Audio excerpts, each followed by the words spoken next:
The Batman Arkham franchise has been a staple of my life as well as a staple in the gaming industry as a whole for the last 15 years. It's revolutionized the superhero gaming genre to show that it's possible to make fun, compelling, beautiful open world experiences for some of the biggest names in comic book history. These games paved the way for other games like Spider-Man and the Middle-earth, Shadow of Mordor, and Shadow of War games to be so great.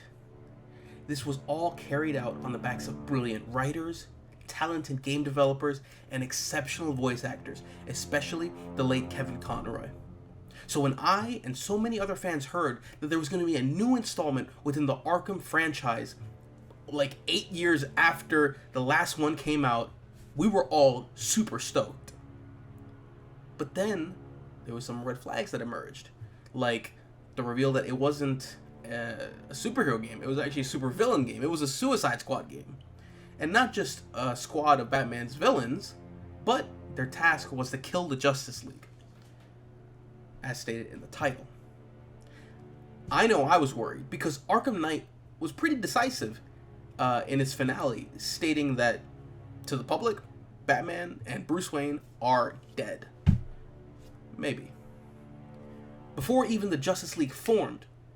So, the writing has to be super airtight in order to warrant the return of Batman, and immediately introducing the whole entire formed Justice League as a threat to be killed.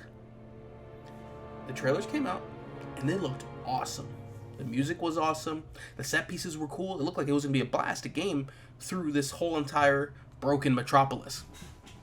Everything was going in the game's favor until the bad news started rolling in. The former studio heads at Rocksteady left mid-production. The game was delayed. The gameplay trailers looked mediocre and repetitive. The early tests were bad. And then the review codes weren't shipped to many of the gaming news outlets that wanted to have it. Things were looking bad. So, the game was finally released about a week ago.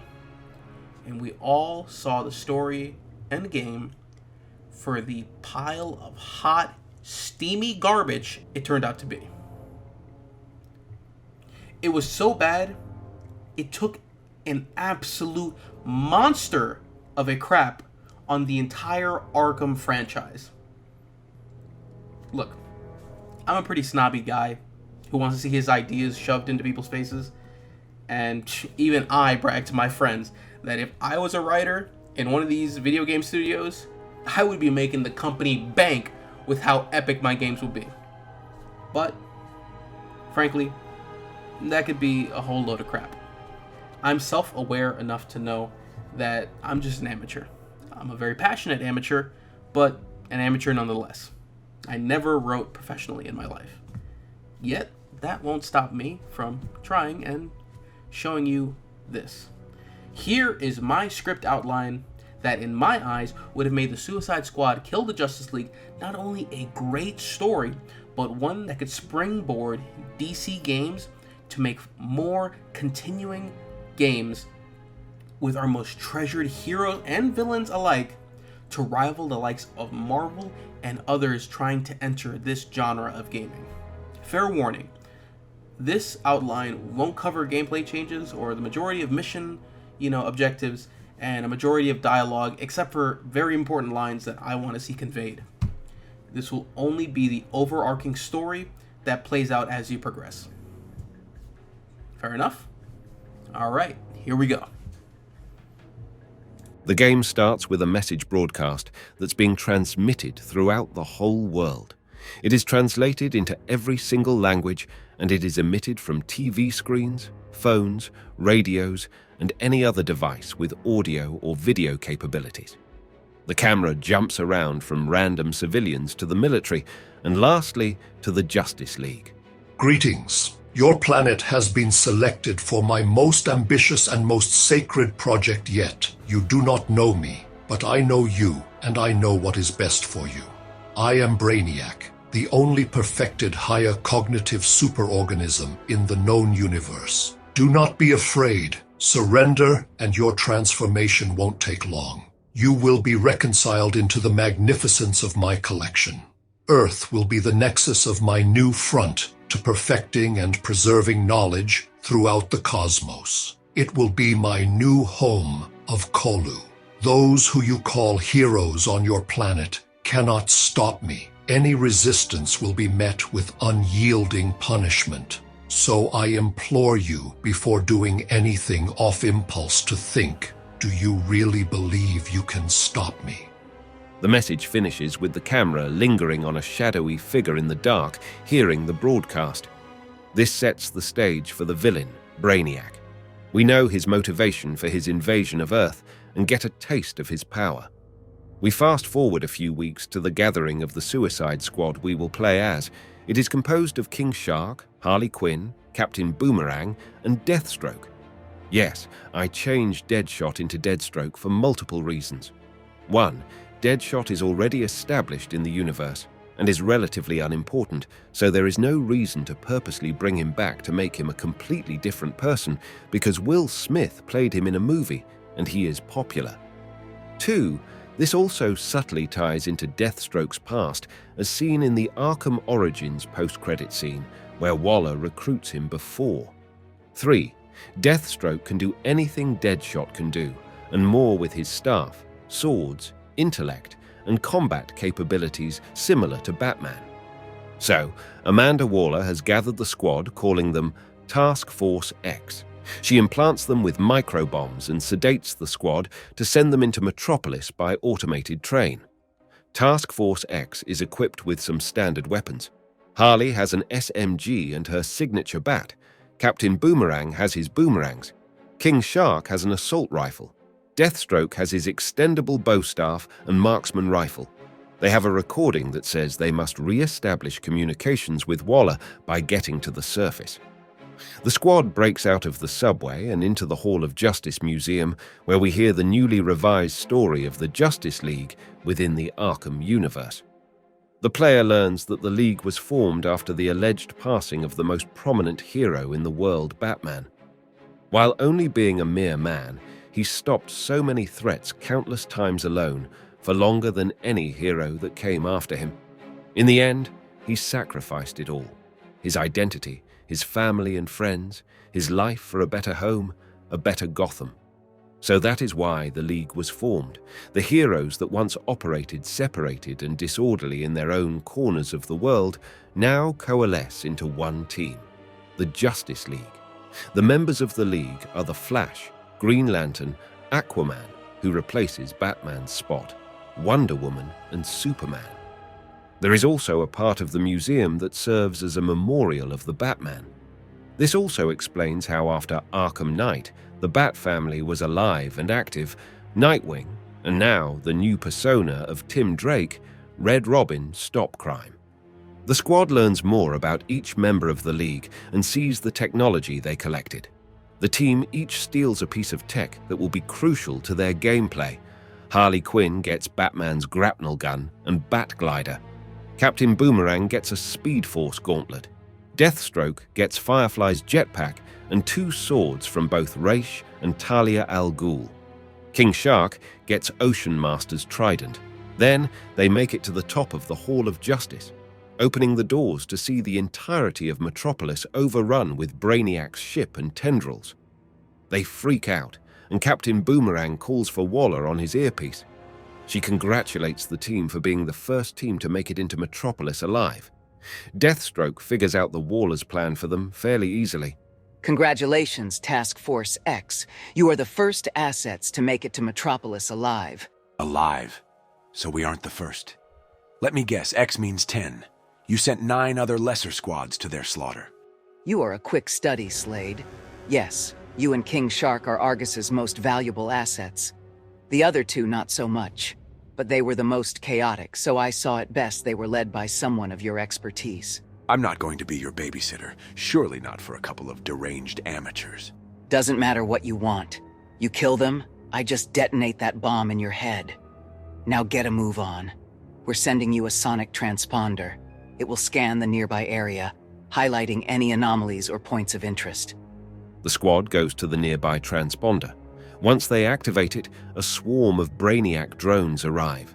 They eliminate them, but are soon captured by John Stewart Green Lantern. Green Lantern explains Brainiac's invasion and how it is meant to convert Earth into Colu. John then flies them around to show them all of the progress Brainiac has made and how this is a good thing for the planet. Because Task Force X is a group of capable people, Green Lantern gives them a choice to surrender and join them, to be commanders in Brainiac's Legion. The squad rejects the proposal, and Green Lantern gets frustrated, but just then, the Flash runs in to confront John Stewart. He zips off with Lantern leaving the Suicide Squad behind. The squad follows the fighting at the behest of Captain Boomerang, who wants to defeat his archenemy, the Flash. They find the Flash, and Waller orders them to return with Flash to the Hall of Justice. Green Lantern chases them, but they hide in a nearby building, which happens to be the Jack Ryder Journalism Museum. Boomerang still cuts off one of Flash's fingers. Here is when we get all of the references as seen in the real game, except for any mention of Batman joining the League, or any reference to him being alive after the Nightfall Protocol was activated. The ghost of Batman is now just a legend in Gotham.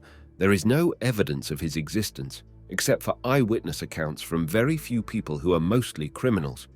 Green Lantern soon breaks in searching for them, before almost killing them. The Flash rushes in for a final diversion and yells for them to run. Green Lantern captures Flash and speaks to Brainiac to teleport them back to the ship. The squad returns to the Hall of Justice, empty-handed, for a debrief. When there, Boomerang uses Flash's severed finger to open up the inner sanctum reserved just for the League. Once in, they walk around the Justice League's holographic table and the seats of each of the members. They start hearing a searing sound. Eventually, a flaming person drops from the ceiling and onto the table. The flaming man pushes back all of the members of Task Force X. The flaming man then burns a hole into the command console of the holotable. The flames recede, and the man rips out the computer powering the table, placing it into a metal container strapped to his back. The man turns, and it is shown to be El Diablo. Deathstroke and El Diablo recognize each other. They speak a bit. We learn El Diablo was sent out here 2 days ago in a squad called Task Force 9. He was sent with 3 others, the Thinker, Black Manta, and Enchantress. Before speaking anymore, El Diablo hears Amanda Waller and her soldiers rushing into the building. He quickly tells the squad to find him on the other side of the city and to look for a sign to lead them to his hideout. Diablo inflames himself and blasts off through the roof. Waller doesn't see him. Amanda Waller briefs the squad about the current state of affairs.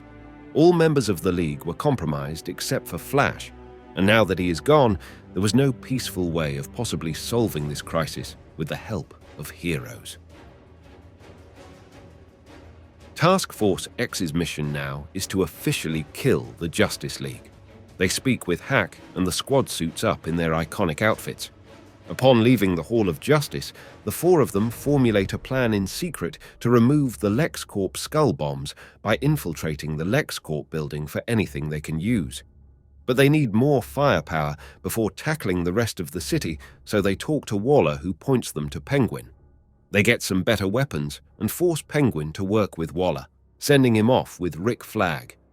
Rick Flag gives the squad some tasks to clear out some drone farms Brainiac planted and rescue some government soldiers.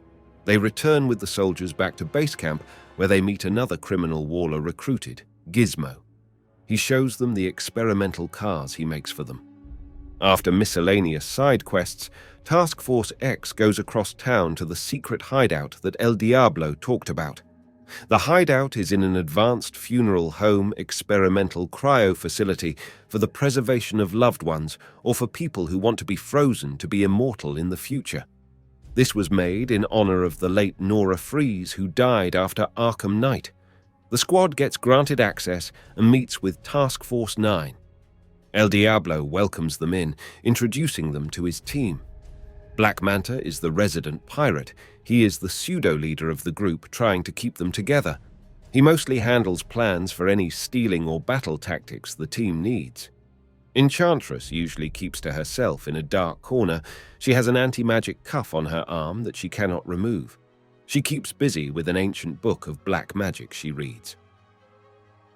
The Thinker is working with a large triple monitor setup with the Justice League holographic computer connected to it. The PC is heavily encrypted and even he can't break it yet. Both task forces get to know each other. El Diablo is the main one to lead the conversation. He says the reason they took the computer was because they were told to by someone called the Shadow. They barely hear him and rarely catch a glimpse of him, but he would leave instructions ever since they were deployed a few days ago. The Shadow has knowledge beyond anyone in Metropolis, and following their instructions was the only reason they weren't dead yet. The Shadow was also responsible for giving Task Force 9 signal-disrupting collars before they reached the surface when deployed. The collar blocks the signal from the microbombs to Waller, so to her, they are already dead. But they need to keep wearing it, because if they ever take it off, their bombs would go back online. So Task Force X asks what's the plan now. El Diablo says Lex Luthor would have to have something of use, especially when Diablo sees his suit flying across the city along with other drones, robots. Task Force X agrees and decides to head out to break into the LexCorp building. Task Force 9 refuses to leave their hideout unless given orders by the Shadow. The squad infiltrates LexCorp behind Waller's to find a way to remove their microbombs and find any leads. Task Force X finds a scientist who has a way to surgically remove the bombs, but before they can begin any procedure, Waller arrives with her people. She explains how she knew Task Force X would wish to go rogue at some point to bust into LexCorp, so she used them to do that to steal any useful files Lex Luthor might have for the invasion. Waller destroys the surgical bot, keeping the squad under her control, and interrogates the scientist herself, but Lex Luthor calls into the lab and demands Waller and her minions stay out of his way. Luthor deletes any local files and then detonates the scientist bomb collar, killing him. While all hope on the LexCorp angle seemed to be lost, it seemed like the remains of Poison Ivy were being regrown in this lab after the events of Batman Arkham Knight. So Task Force X needs to find the new Ivy to see if they can weaponize her abilities. Eventually, Task Force X regroups with Poison Ivy, who is now just a child after regrowing. Ivy doesn't share any of the memories of her former life, but she still has a good grip on her abilities and helps the squad clear out some hives of Brainiac drones. She is drained and unwilling to help further, but is soon convinced by Rick Flag to work for Amanda Waller with her plant toxin abilities. Skipping around a bit, the squad gets a lead back to Lex Luthor, but soon falls prey to a stasis trap he laid. Lex flies in to confront the Suicide Squad, giving them one final warning. To stay out of the way, and if he eventually had some use for them, he would contact them. But for now, they were a liability. As Lex begins to leave, he is snatched out of his suit by the Flash. Flash then toys with Task Force X, since Brainiac wants all of them to be brought in alive. The squad tries to kill the Flash to absolutely no avail. He's just way too fast. Brainiac summons artillery for Flash, but the squad eventually takes it out and saves Lex from a storage container he was locked in. Lex reluctantly starts cooperating since he is unequipped for anything now. He begins explaining how he researched contingencies for 2 of the League members, Superman and Flash. He was set to make more with the aid of an anonymous benefactor who gave him materials from the start of the invasion. Before Lex can say any more, Flash returns and he is not happy. He says that Brainiac didn't appreciate his lapse in judgment to divulge such knowledge meant exclusively for him, so because of that, he has made the executive decision to end Lex's life. Flash rips out Lex's heart.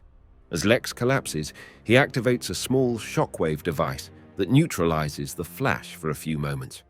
The squad realizes Flash is getting back up, so they grab the device Luthor had and run away back to base. At base camp, the squad regroups when a young man hacks his way into the facility. It turns out to be Toyman as seen in the game. This time, he isn't the one who already had the anti-Flash device. He wants to help because he is enthusiastic and wants to be a superhero. Toyman shows off the nifty gadgets he has and says that he would be able to reverse engineer the anti-flash device to make more of them. Waller accepts Toyman into the team and he gets to work. 4 brand new anti-flash devices are made and given to Task Force X. The squad then heads back out to make a citywide broadcast to lure the Flash out. It works. The Flash runs in to confront the squad. They talk a bit and fight. The Flash is fast, but the devices can stun Flash temporarily for them to get shots and hits in. Flash does some awesome attacks, tornadoes, lightning bolts and more. But the squad slowly starts winning, but Flash is still too strong. As the boss fight finishes, the squad desperately tries to use all of their anti-Flash devices at once, but that was a mistake. A rip in the fabric of space opens due to the immense shockwave. The squad radios in for Toyman. Toyman, tell me you know what's going on. It must be a tear between realities. The anti-flash devices are technically mad weapons. They are conduits leading to another dimension. They emit controlled dimensional pulses that interfere with the Flash's powers. Just like how the Flash uses the Speed Force, the devices derive power from a different dimension that's like the negative version of the Speed Force. Right when Toyman says the negative version, a yellow fast streak and red lightning erupt out of the rift. The streak surrounds the Flash. The Flash begins suffocating and losing power. The Flash collapses. The energy output is so immense that it could kill Task Force X, and who knows what could come next. Toyman yells for all the teammates. Quickly, set all your devices on a 10-second timer and throw them all into the rift. That should theoretically close it. The squad does just that, and the rip begins to suck back in the yellow intruder. The rip seals and fades away along with the intruder. Task Force X sees Flash on the floor, struggling to breathe, barely clinging to life. Captain Boomerang is ecstatic and grandstands before dealing a killing blow to the Flash. Just before Boomerang can kill Flash, a stun grenade is detonated, blinding the squad. Then smoke bombs are dropped to cover the entire place. Once the smoke clears, the squad sees that on the floor where the Flash was, his body is gone, and what was left is a note that says Task Force 9. The squad is left flabbergasted, but returns to Task Force 9's hideout. Once inside, Boomerang is enraged with the other team for stealing his kill. Task Force 9 has no idea what he is talking about. They had nothing to do with what happened with the Flash. Boomerang doesn't believe them and says that the smoke and stun bombs are probably typical of Black Manta's work. They answer back, saying they have been pretty ill-equipped with weapons as of late, so that couldn't have been them, just as both teams are explaining things to each other. The main door opens without anyone activating it. It slowly opens, revealing the Flash's body being held by a shadowy figure. The shadowy figure begins to walk in, and it is revealed that the shadow is none other than Batman. Everyone in the room is completely silent. Batman says nothing. He carries the Flash, placing him in a cryogenic chamber, and he turns it on. The Flash becomes frozen solid in the pod. As you can see, I am alive. What the public saw was something called the Nightfall Protocol. It was meant to destroy every trace of Bruce Wayne and the Batman, to make it look as if all the enemies I made finally got their wish, assassinating me with a bomb in my home. No more could I walk amongst the land of the living. I sacrificed everything and everyone I ever cared about. The only person left with me was Alfred. He was the only one I counted on in my weakest times. Alfred soon succumbed to a disease I was unable to treat. I was ultimately all alone. As for Gotham, she received a new myth. The ghost of Batman was born. Using a modified version of Scarecrow's toxin, I kept Gotham safe. Its criminals would truly learn the meaning of fear. After the Justice League arose, I considered making my return, but it would have been in vain. I decided to help from afar. They got close but never found out. I stuck to the shadows, studying villains and heroes alike for the moment when not only Gotham could be in danger, but the entire world. This is that moment. I have made contingency plans to neutralize each member of the Justice League, and both of you, Task Force 9 and X, are going to help me do it.